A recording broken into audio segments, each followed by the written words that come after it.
the Promotion of Justice Challenge so far, some of the deadlines coming up.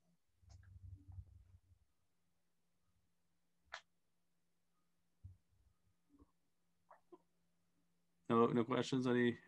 Has everybody created their Aim to Flourish account?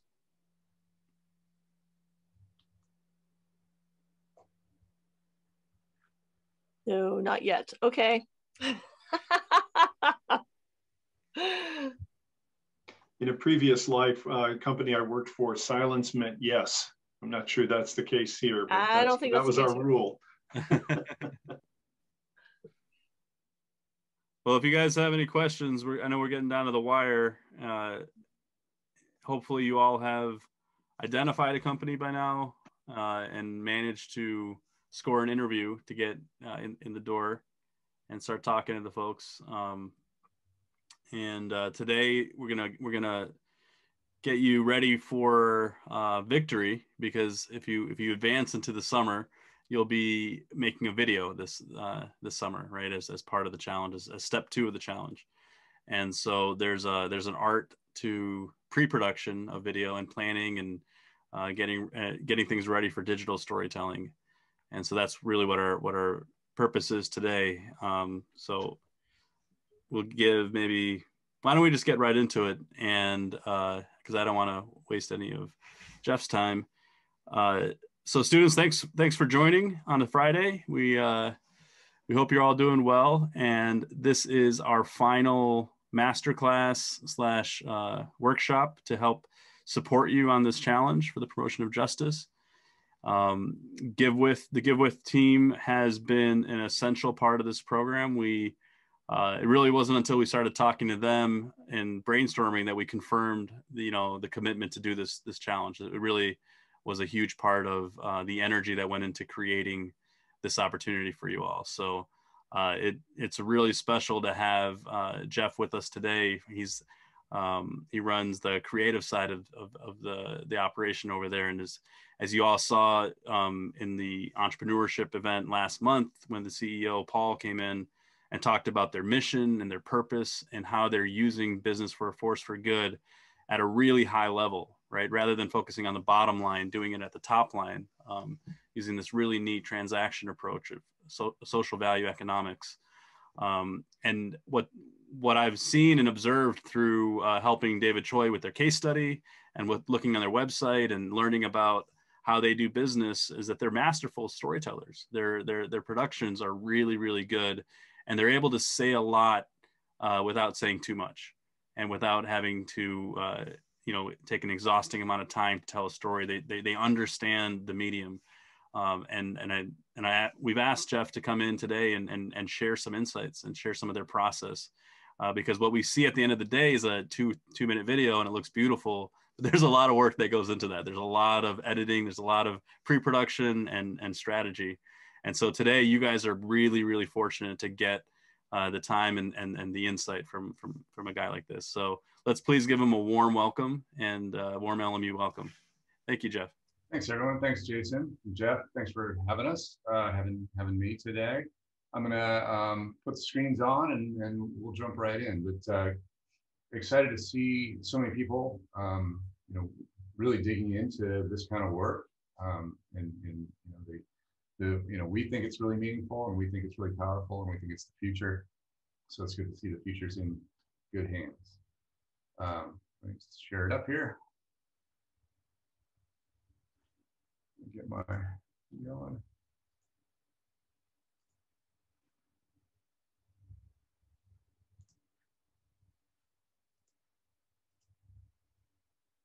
All right, how are we doing there? You got a cover screen? Thumbs up. Cool. Okay, so yeah, this is the storytelling training session, and my name is Jeff Honea, and as Jason mentioned, I'm SVP Content Creative here at Givewith. So kind of the outline for the session today, we'll do a bit of an introduction. Sounds like you're aware of Givewith and our business model and our mission, but I'll touch on that, and also a little bit about how we go about doing our storytelling, starting off with an example. And then we'll go through the phases: the pre-production, the production, the post, and then we'll open it up for some Q&A for you all. So Givewith, and this is fairly new as far as brand positioning, but we help our customers grow. These are business customers by making it easy to embed social impact into commerce. So for those of you maybe that didn't catch that session, or just as a refresher, basically, we've created a SaaS platform model which integrates and embeds social impact into everyday business selling and procurement practices, and that spins off a lot of value, both not only for the seller and the buyer, but also for the organizations and enterprises as a whole. As far as the Givewith Content Studio, which I represent, we've produced as part of the SaaS platform what we call the world's most comprehensive social impact content library. In essence, that's sort of a Netflix for social impact.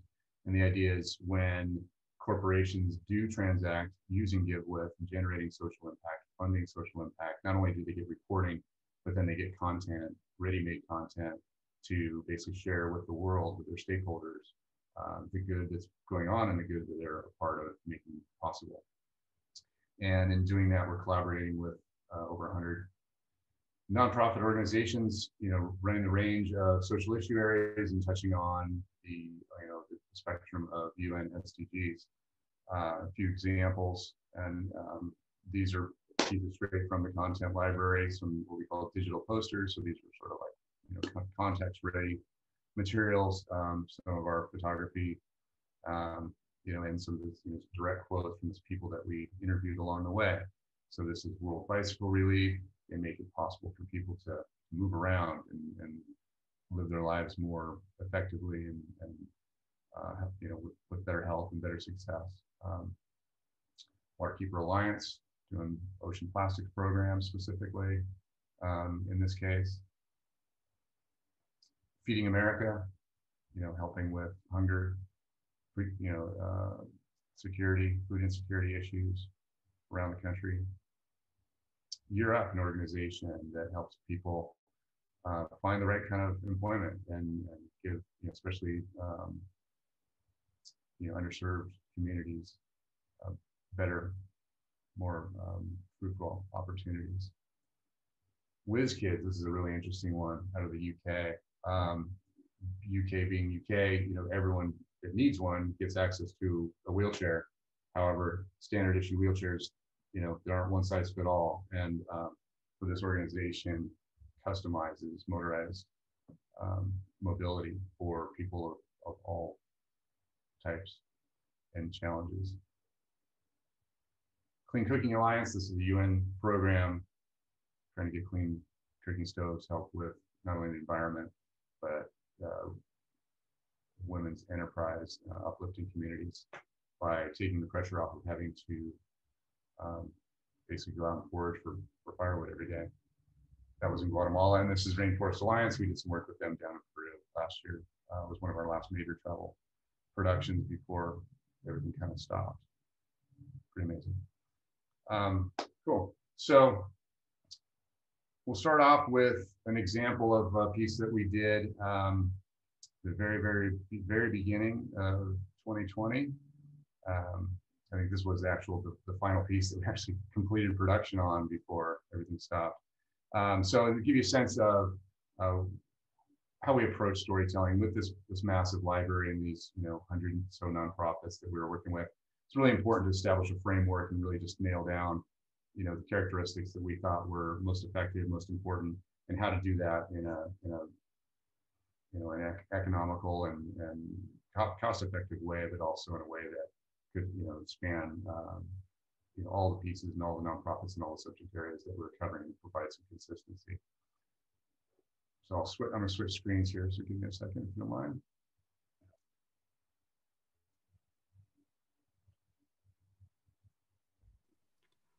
Also, fun fact, my first volunteering experience in California was with Upwardly Global when I moved from Michigan to San Francisco. And it was a really, really important experience in my life too. So small world, Jeff. Yeah, that was really amazing. I couldn't believe that when he told me that. Come on. Come on.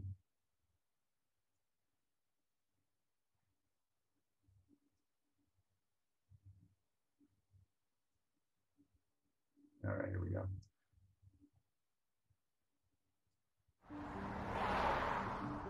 In Brazil, I have my master's degree and a successful business. When I moved to America, I didn't know anybody. I didn't know how to start.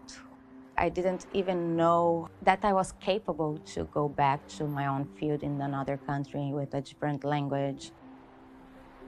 I was broke emotionally, physically, financially, doing survival jobs.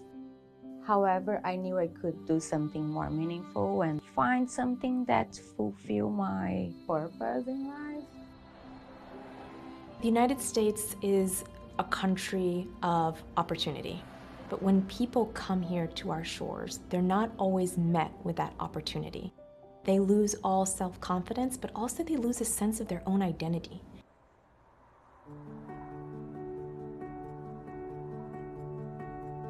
Upwardly Global exists to support over 2 million immigrants and refugees who are in the United States.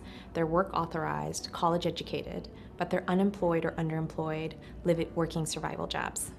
And so our goal is to help these people get on back into their careers in professional jobs.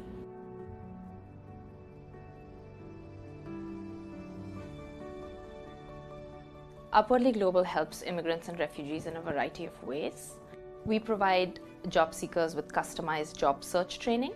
This includes access to free online training and job coaching as well. We provide networking opportunities to expand and build their professional networking.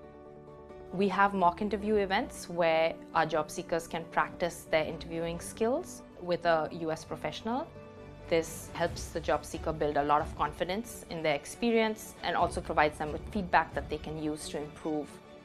On the other hand, we also work with employers and help them build equitable practices so the job seekers we work with aren't screened out of the hiring process. I've been hiring people for the last 15, 20 years as a hiring manager. Having people from diverse perspectives in all different walks of life working on our team, we think that that makes for better engagement, better performance. And so I see a really good connection with Upwardly Global in finding a place where people with great skills can belong at any company with a good job. We're a national organization. We have offices in several locations. So, we're able to serve on a one-on-one basis folks within these locations. But we also have digital solutions that we share with our job seekers, and that really allows them to access our resources anytime, anywhere.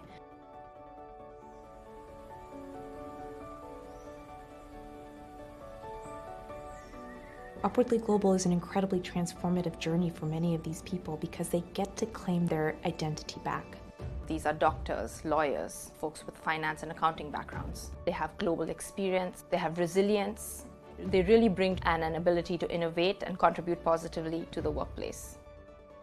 My hope is that more companies find a way to make their environments more inclusive. And I think there's a way to close the inequality gap by connecting companies to great candidates. We can do better.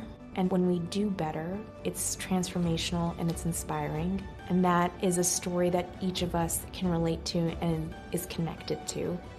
So it's really continuing that journey and that story so that we're becoming a better America. I feel I'm going the right direction. I can use my skills, I can use my experience to contribute to others. It brings me hope and makes me feel that I could dream again.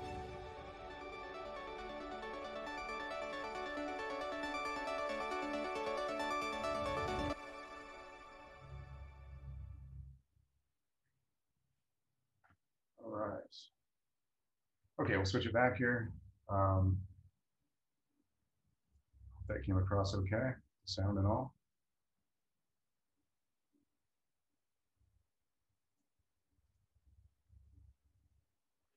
How are we doing? Good? Okay.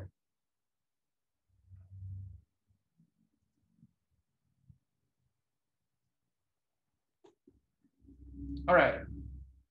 Okay. So, kind of breaking down the piece a little bit, and this is how we approach pretty much all the primary pieces in this content library that we built out. And, just a note on that is these would be sort of the main piece, about a 3-minute sort of comprehensive program video is what we call it. Then we'd also do various cut downs, 60s, 30s, what have you, either just featuring one of the beneficiaries or maybe even someone from the program side. So just really much more, bite-sized kind of pieces of content in addition to photography and the digital posters like I showed you before. So, it was all sort of a holistic collective approach to the content package. Now I understand some of you are already in, film programs, and that's cool, and you guys will, have a lot of fun with this, I think. But for everyone else, and the purpose of walking through this is at least to explain how we go about producing this work. So story framework, and it's like most pieces of communication, right? Beginning, middle, end. But what we like to do, and being that this is really it's human-centered, beneficiary, kind of driven storytelling. We start off with establishing the problem. Where are we coming into this, and why? Is there an issue to be solved? Why does this nonprofit exist in the first place? So, establishing with what some of the challenges are, the problems are, the needs. Introducing the nonprofit, that gives them a chance to present their case as far as how they relate to the issue and how they fit into it, and then start to funnel into the specifics of a program. In this case, Upwardly Global, they have kind of a suite of programs that are basically accumulate to one whole program. In other cases, in other organizations like Oxfam, for example, a global organization that hits on all kinds of different issues. They'll have programs around hunger, they'll have programs around health and wellness, they'll have programs around women's empowerment. So then we would have different specific program content sets for those. It gets into kind of the who, what, where, how, what they do, how they help people. And then we like to wrap up with something, because our whole approach, the Givewith brand, Givewith mission, and then our fundamental approach to storytelling is it's optimistic and hopeful. So we often like to wrap with that, like, okay, this is going somewhere, this is going in the right direction, this is worth being involved in and supporting. So, and with that, some of the characteristics, like I mentioned, human, empathetic, hopeful, optimistic, and then we, again, for consistency across this body of work, we have what we call a consistent set of characters. So we've got our beneficiary, we have a nonprofit executive, and then at least one person do more kind of the day-to-day on the ground program director type person. And I got to say, and this is something that if you haven't already started to, as you research your companies and start to spend time with the people at these companies who are doing some of this work, and I understand they're private, and lots of times these are people on the public side, nonprofit side, but some of the most amazing people in the world, that have really committed their lives and their careers to doing this work. So I always think it's always really enlightening for us and for myself specifically to spend time with these people and help tell their stories as well. Pre-production, like Jason set up, we end up with 2-3 minutes of video, or sometimes even far less, just a snippet of something. But it all comes down to preparation and planning, as I'm sure you are all quite proficient at, given where you are right now. But in this case, we're talking about developing the brief. What are the issues? Who's involved? What's the mission? And what are the programs and solutions, and how are they implemented? Engaging the subjects. This is really important, and this, I think, will be really valuable for you as you work on your projects. In this case, is the team over at Upwardly Global, but it was consistent across the board. They become part of your team. They are partners in this. They're not necessarily there to tell you what to do, but they certainly have input. And since you're trying to tell their story, as well as possible and do it justice, it's really important that you take advantage of that, but also keep it in the mix as you develop your story planning, and let them know what you're hoping to do, because they can help you accomplish that. And then when you see the finished product, you'll understand where it comes from. And be much more confident in the end result. It also gives you an opportunity to do some pre-interviews, which helps you understand, and anticipate where you're going to go with the story and what sort of highlights you want to factor in. Framework with flexibility. This is something I think is really important, and especially in this, it's kind of what we call a documentary plus approach to the video making, the filmmaking.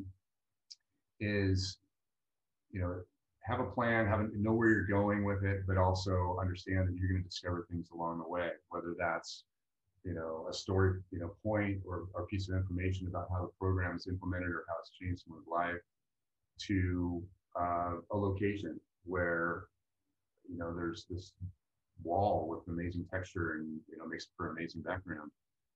There were a couple of those in that piece for sure, because we had a good portion of being able to scout before we filmed. So plan that all out.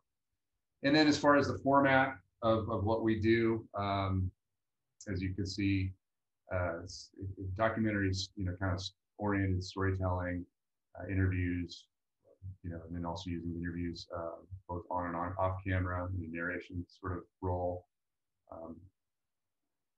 overlaid with B-roll.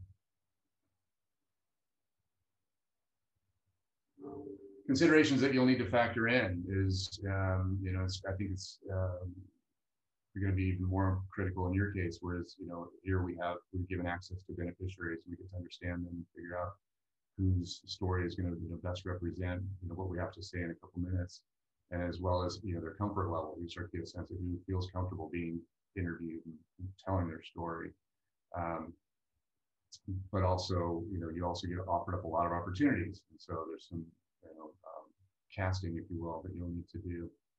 And you're also going to have to look at, where the location, context, and setting, where these actions will take place and how you'll incorporate them.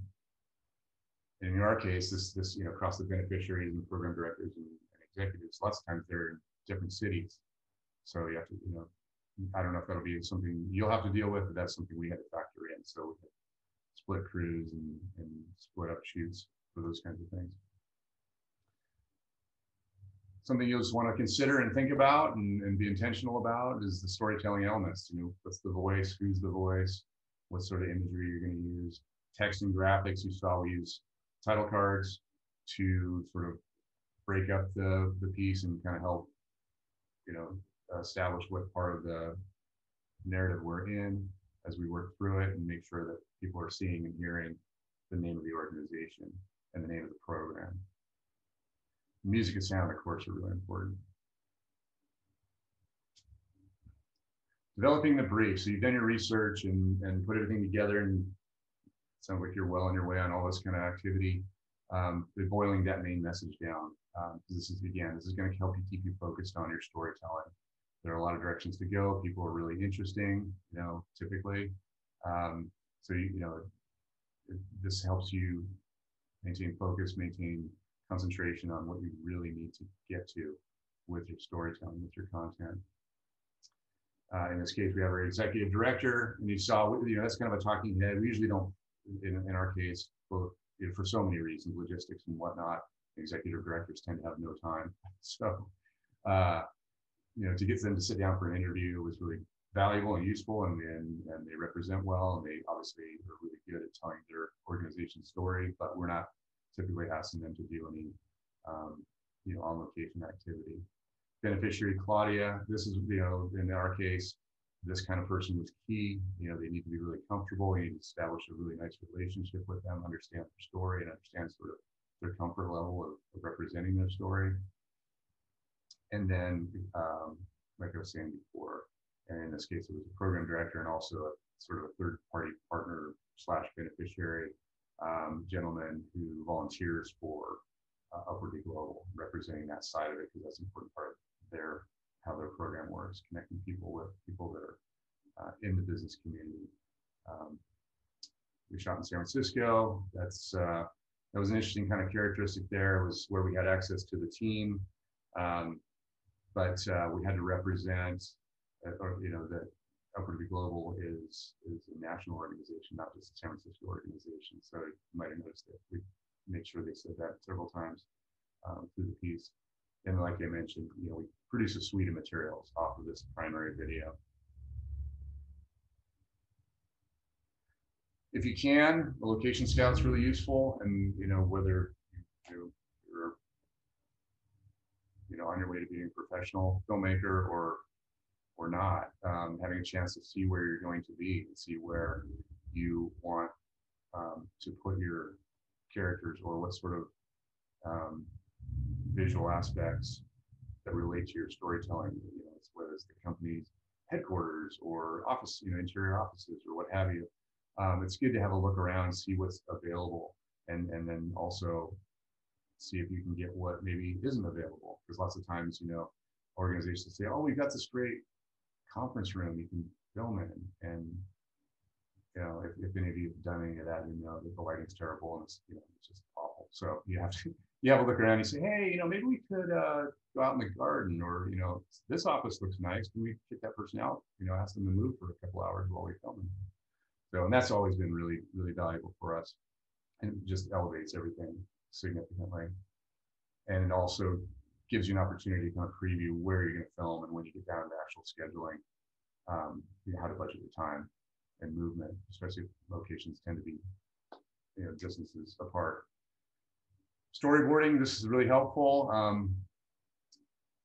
It helps you understand your story points, you're connecting them all, and then you have visuals to go with them. And and almost as a time check too, depending on what you're working with. Do you have enough? Do you have too much? And you need to make some cuts and some decisions. Then it'll also again help you with your actual shoot planning, as far as when to be where, what time of day, how long it takes to get from place to place. It gives you a little bit of a visual checklist. So these are a couple pieces that we use for this particular production. Each of the creative directors here kind of has their own method. I like to put stuff on paper and lay it out, chart it out. So this kind of has the 4 basic acts, if you will: the introduction and about Upwardly Global, the Upwardly Global program, how we get into that, and then sort of conclusion, hopeful, optimistic wrap up at the end, and just a real outline of what we're thinking about, what sort of images and emotions and message points that we're trying to emphasize, what kind of locations might support that. So this is then really useful for both working with, if you have a producer or someone's playing that role, and also a DP, director of photography, so that then they start to think about, okay, what are you trying to say here? What are you trying to do? So that then they can start to bring their own ideas to the table.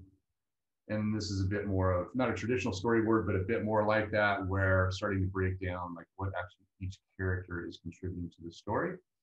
And this is, okay, are we connecting all the dots? What sort of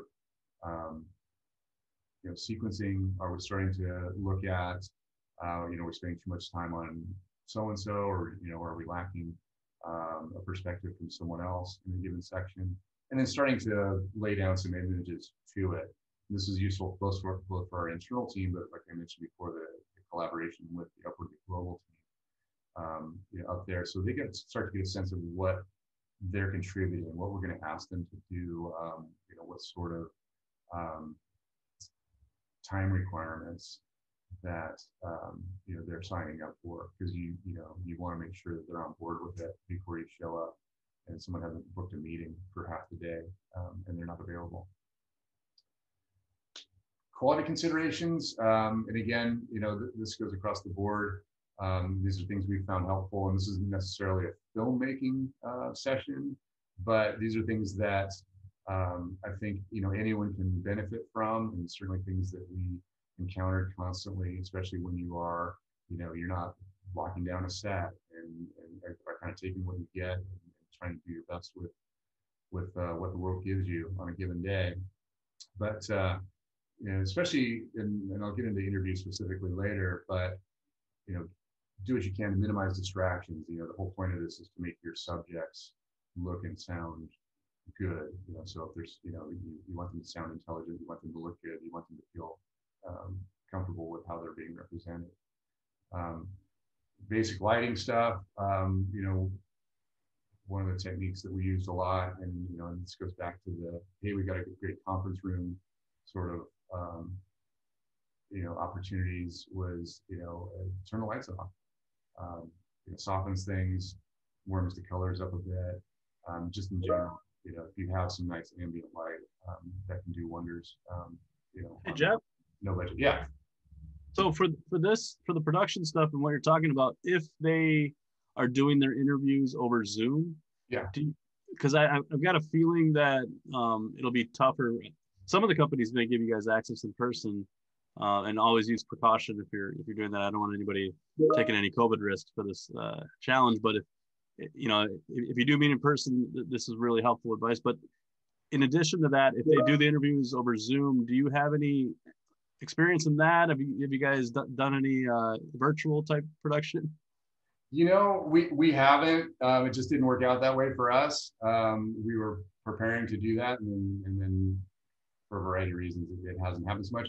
A lot of people I know have been doing that, and if as a follow up, I could get some, little checklist of best practices, and I could relay that to you. You could distribute to everyone. I think, I think when you are positioning, say you are doing a Zoom interview, some of these notes still apply in that, you see a variety of different backgrounds here and looks like that, including mine. These are things you could aim for, try to position your subject in a way that is, accommodates some of these things. So again, it might be, let's get by a window with some soft light, in off of Zoom, but the other way that a lot of people are doing interviews is doing them outside, right, in the fresh air, at distance. So the note there would be, put them under a tree or an awning or something like that. Don't have them standing out in the midday sun where you get shadows coming down your face and all that kind of stuff. But no, that's a good note. Yeah, that's helpful. Those are helpful thoughts too. You guys might be better to do like a FaceTime and have them just go outside on their cell phone and do like a screen capture during the call, and you might get a better look than a Zoom call, because sometimes the video comes in clearer or whatnot. But think about that as you guys are doing your production, because you do have some constraints that you normally wouldn't have, but constraints also lead to creativity. And yeah, no, that's a great note. Another thing too, if you might have noticed in the video that I showed, and we did this quite a lot throughout our work, is we'll sit down and do the interview with the executive or the program director or what have you, but they're rarely on camera. They're only usually on long enough to identify them. And then, the rest of it's really just, audio that you can record, without camera, or, you can film it, but then just not use the video. So you're not putting too much pressure on that part of the production. That also was really helpful. Yeah, that's great question. Thanks for jumping in on that. Shot variety too, and this is just a little helpful, but it's something you'll see, just the same kind of shot over and over and over again. So it helps liven things up, keep things interesting. Also helps emphasize certain points and certain images as far as what you want people to see and be thinking about, and the impression that you're making. So a combination of wide, medium type shots. If you have a drone, we've been able to put that to pretty good use the last few years as well. And then as far as if you're doing, depending on what your setup is, but even if you're working on an iPhone or what have you, a lot of the B-roll, which is the non-interview type filming, we'll do at high speed, or I think it's even called slow motion on your phone, but it's the same effect.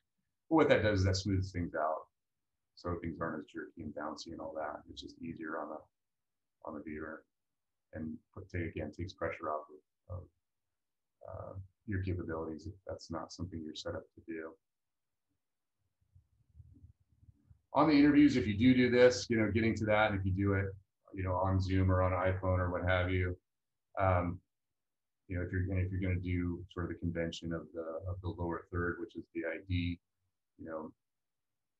we like to follow kind of the rule of thirds, have the eye line in the upper third, and then have the person sort of off center, so that there's room to put some text on screen if you want to identify your character. Lighting, we talked a little bit about. again, just trying to make it even and nice and warm and pleasing. Again, just so it's not a distraction to your viewers. And then sound, and this is probably the most important one we found, and also the trickiest to accomplish, especially if you're doing anything outdoors, but even sometimes indoors, is just the background noise. The degree that you can minimize that just makes all the difference in the world. It's really difficult to edit around people talking when there are changing levels of sound in the background, because cutting things will be very difficult. So, like I said, equipment, and it sounds like there's going to be some pretty capable people in the mix here, so that's great. So go for it. But we've done the bulk of our stuff on DSLR and mirrorless over the years, and we like that because it's lightweight, and all the things that people do like about that. You can still get it in the right hands and with the right eye, pretty cinematic look. And it's less intrusive and lets you be just more flexible and nimble, especially when we're, kind of, on the fly, out in the world. But you can do pretty well with a smartphone too. So don't feel like that's a limiter.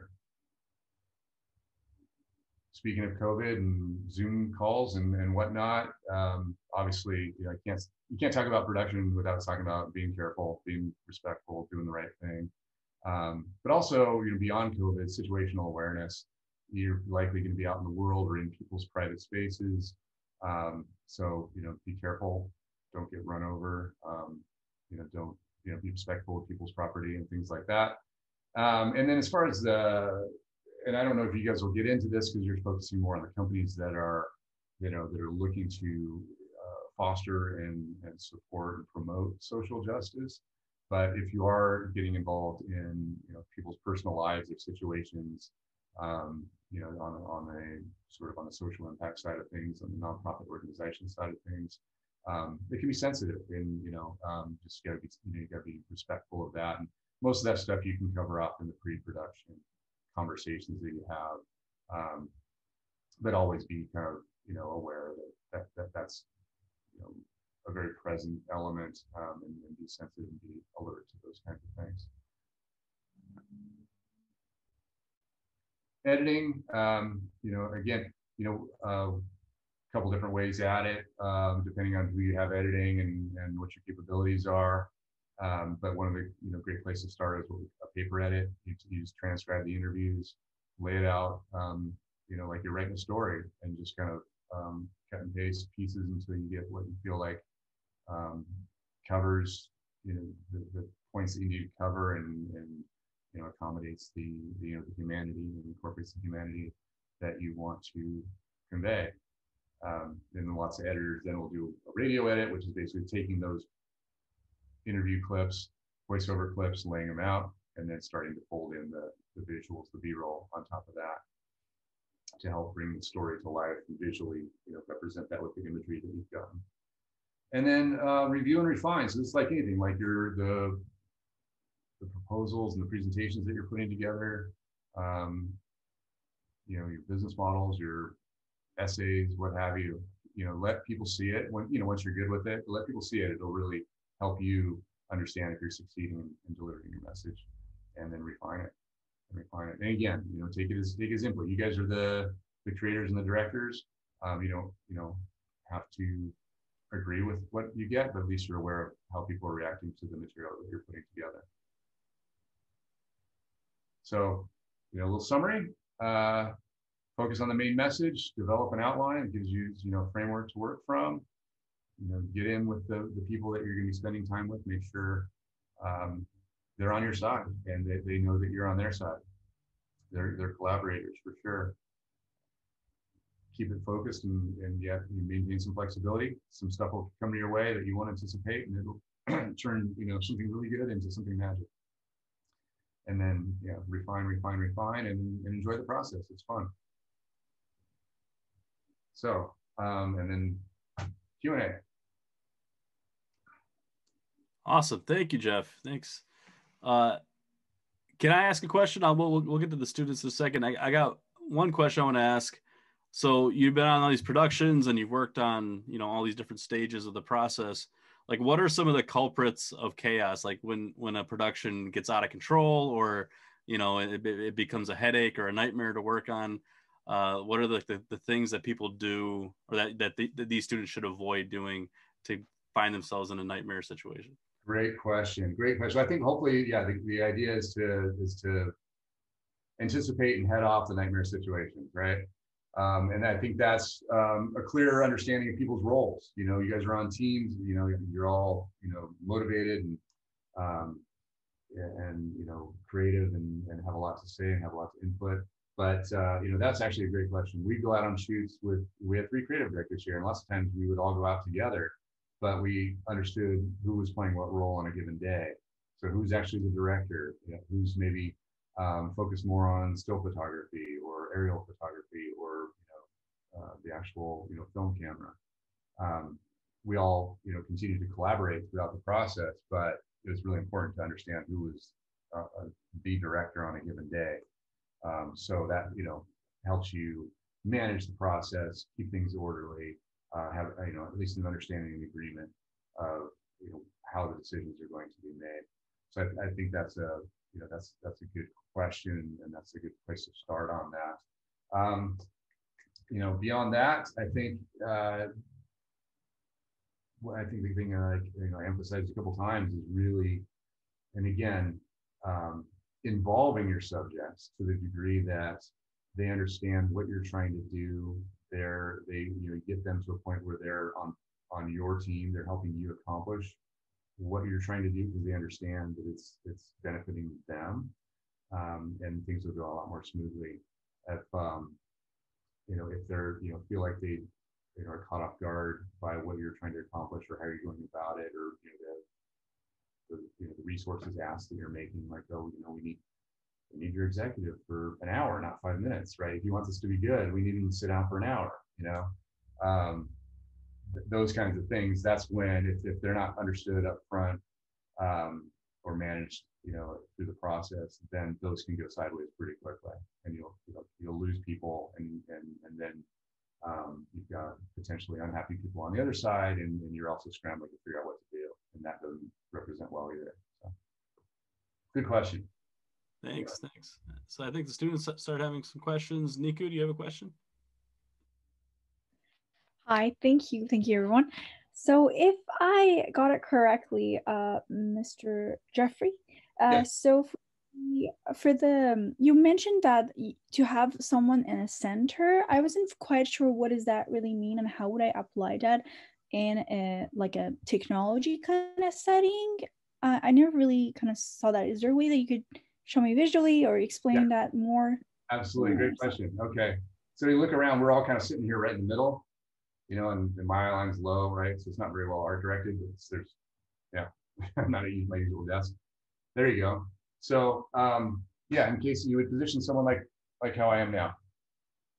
So over to the side, you get room for text in this part of the screen. And then my eyes are, you know, kind of around the upper third. It's kind of a simple third sort of, you know, the kind of fundamentals.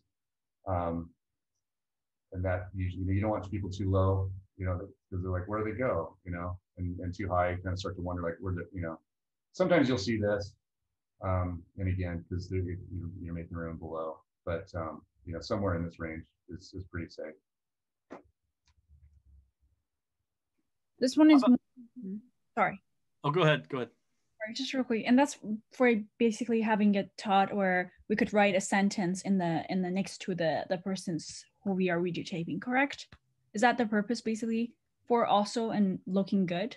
It's a bit composition, and it's also, you have some negative space to put information like their name and title or what have you. Some people will do, and we've done it on occasion, and again, it kind of depends on what you're dealing with as far as the background, but we'll put them dead center, and then you can put information here, you know, if that works better. That's something I think I had written down, but I didn't emphasize much on the, you know, as I was talking through this, is to do what you can to have a nice, quiet, sort of relaxing background. You know, it's useful sometimes, and you know, again, it all comes down to choice and what you want to do. with your camera position and how you're putting people and what you're putting in the frame. But lots of times it's tempting to say, oh, this person represents this company, so I'm going to put them in front of their logo or what have you. And we try to avoid that because people end up just looking at the logo, not like, what's this person saying, and it's distracting from them. So we try to have sort of a neutral, and we push it out of focus. Yeah, exactly, kind of background generally. Thank you so much. Appreciate it. Jeff, I had a question about music. Yeah. So I noticed in the example you showed, there was like a soundtrack and and sometimes music can really like make a piece more emotional, right? It can bring in a whole nother layer and texture. Yeah, absolutely. So in terms of like finding royalty-free music for videos because like if you post a video with copyrighted music, it can get taken down off YouTube pretty quickly. Right. So like I found some sources. Do you guys have any advice on choosing music and then also like making sure you get music that you have rights to?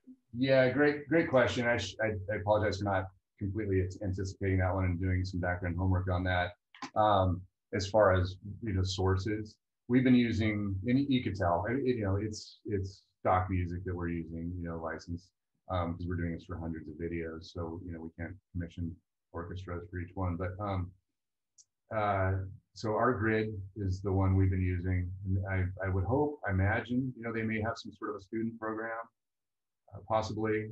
I don't know, but there may be some, I know in other licensing areas that sort of thing exists. So cool. That would be my suggestion. As far as music itself, a lot of it's personal taste. It's a little tricky, but it sets the mood, it sets the tempo. I guess a note on music especially for those of you that aren't editors and directors and things like that is when you're doing cuts in your video, a nice convention and something that typically best practice is to cut on the beat, so the changing images and the music are kind of happening at the same time. It's a little bit more pleasing to the viewer.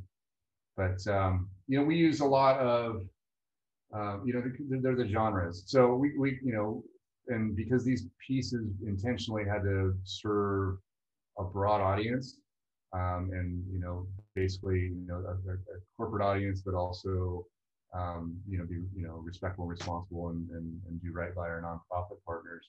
It had to be fairly conservative.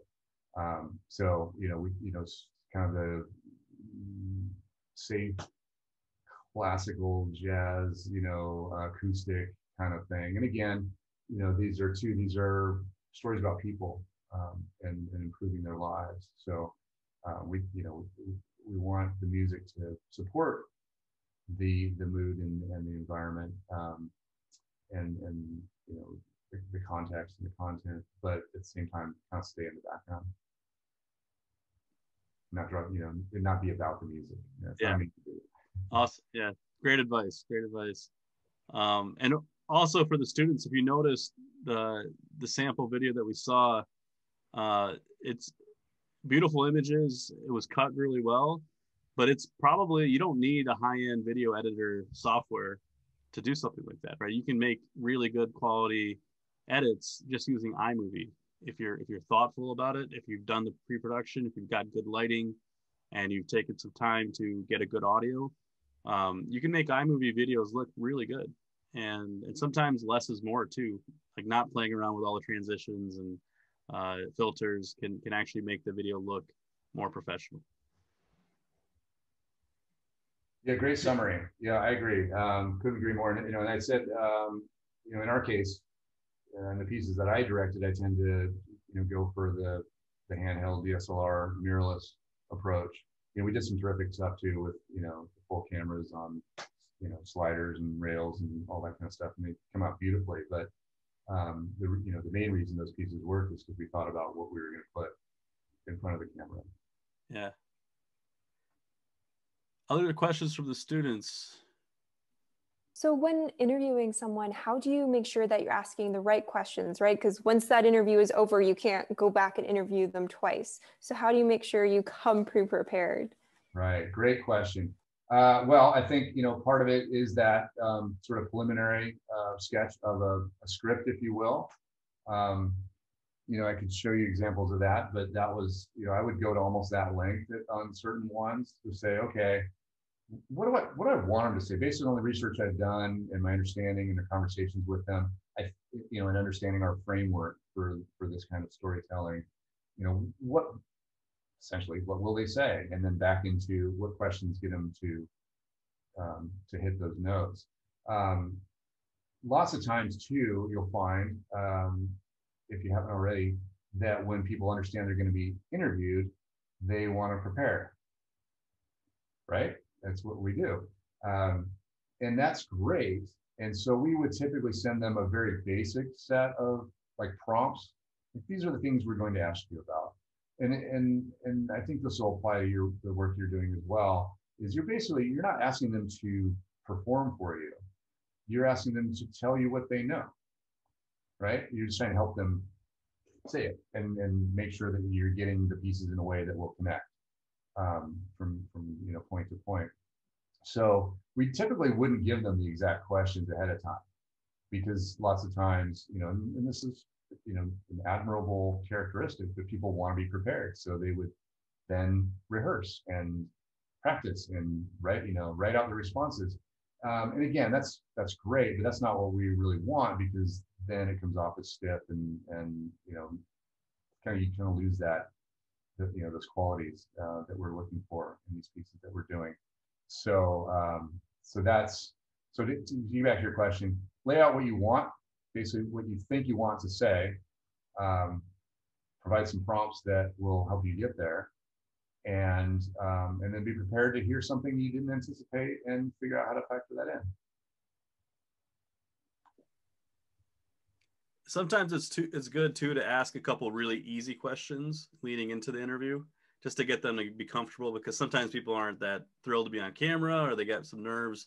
So, the harder stuff, at least in my old days of doing stuff like this, I'd put them in the middle and start the interview with a couple softball questions, just to get that. Remember, for the Aim to Flourish process also, you guys, that appreciative inquiry is the methodology that you're using, and that is designed to help people tell the story of the good stuff that they're doing. And the idea behind that is people like telling the positive story because they're proud of the work that they've done. And so you can look at that as some prompts to help you design the questions that you would bring forward into your interview. Great, thanks, Jeff and Jason. Good, yeah, great notes. Yeah, yes, lots of times it's just you're a person and they're a person, and at least speaking for myself, I have empathy for them being on that side of the camera, and so we'll just talk about that sometime, and then that kind of gets you on the same level and develops a little camaraderie and understanding. Jeff, I wonder if I could I just had a question so I was thinking of Upwardly Global, and it had this dimension, and the students may experience this in the business practices that you're identifying, that there's the story of the thing the business is doing. There's the story of the business person who innovated and kind of was inspired to do that. And then there's the story of the people being impacted. And you had that in Upwardly Global, where you told the story of the woman with the master's degree, and you were showing impact, but really also telling the story of Upwardly Global. Do you have thoughts about how to think about these different layers of the story and the blending of those? Hope that made sense. Yeah, it made sense. Yeah, but at the same time, I'm trying to, you are, so what you're saying is you've got these different sort of entry points, or it seems like a bit, right?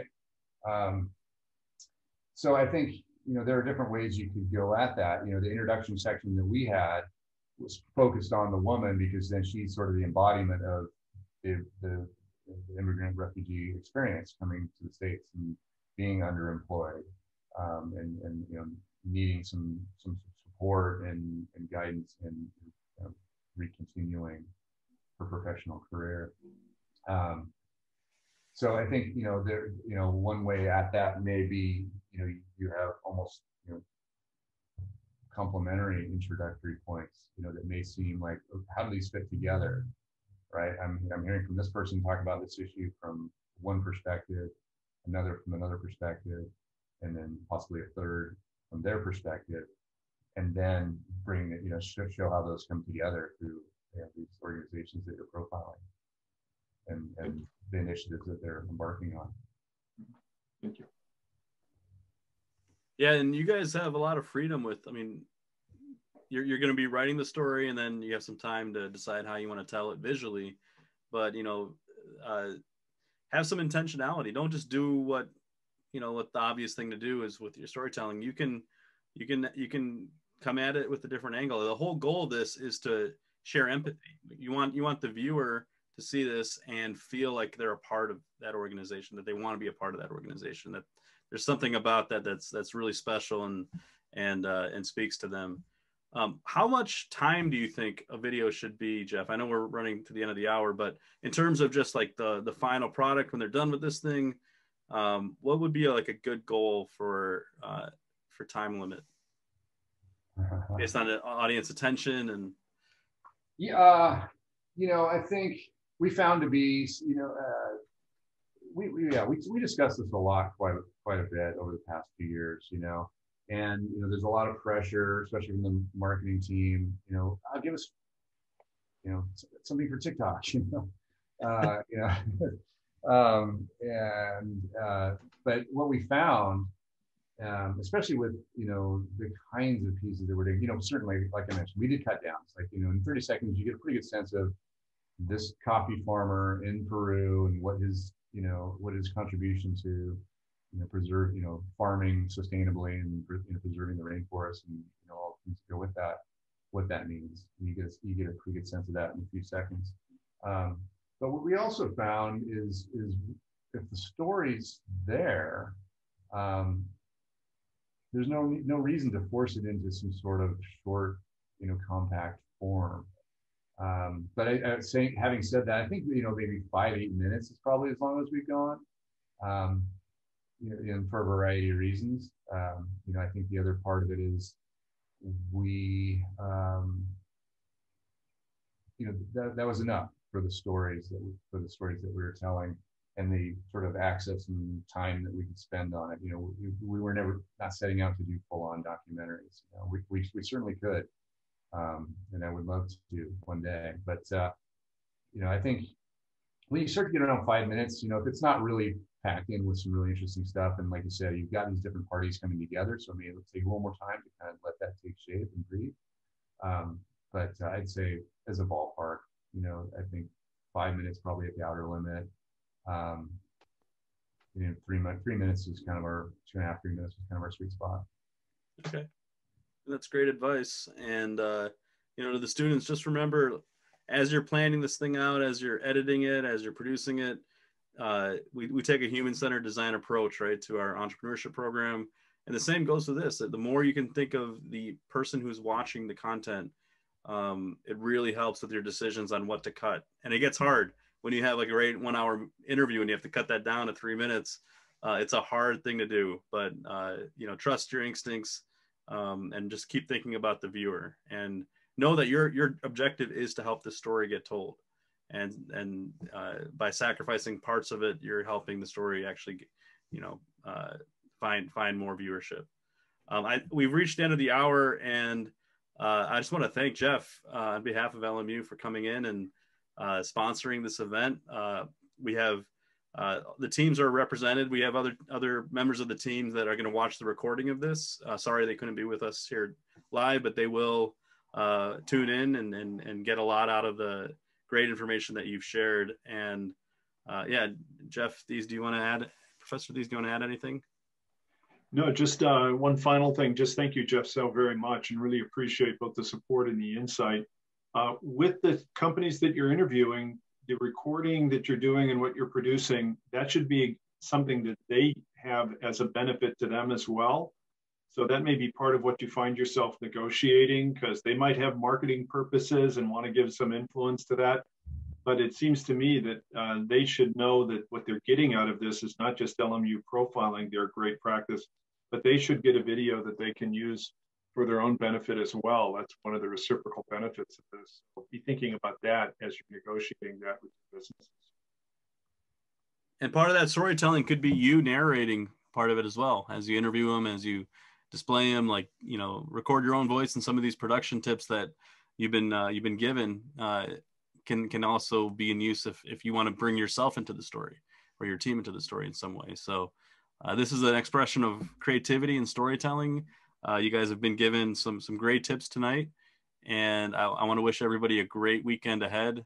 Stay in touch with us. Let us know what we can do to support you. And thank you, Jeff. Yeah, you're welcome. My pleasure. Good luck, everyone. Yeah, and then just on that note too, this is a look at how we've been going about making these particular pieces. We do other kinds of things, and like you said, those are some of the elements. The elements are all there. The ingredients for you to mix and match and make something really wonderful out of. So you get to decide. Is it your voice? Is it a very dramatic, deep, important voice? What the music's like, your shot selection, all those things are elements for you to make what you want with. And then I'm getting a question here on the chat about a music genre I recommend. Wow. I guess something that you can tolerate listening to about 1,000 times, because you will. But in all seriousness, I think you really need to just kind of dig in and see what your sense of kind of maybe what music you hear when you're thinking about your story in your own head, and then look that up, search that up, and you can search that in, I think, Artlist with the vendor that we've been using. You not only can search by genre, you can search by instrument, with voice, without voice, all those things. It's the magic of modern technology. So as far as wrapping this up, let me know if there's any material. There are any materials you want me to pass along. Sounds like you captured this, which is great. Yeah, if there's any additional information, you're welcome to follow with me, and I can set you up. Great.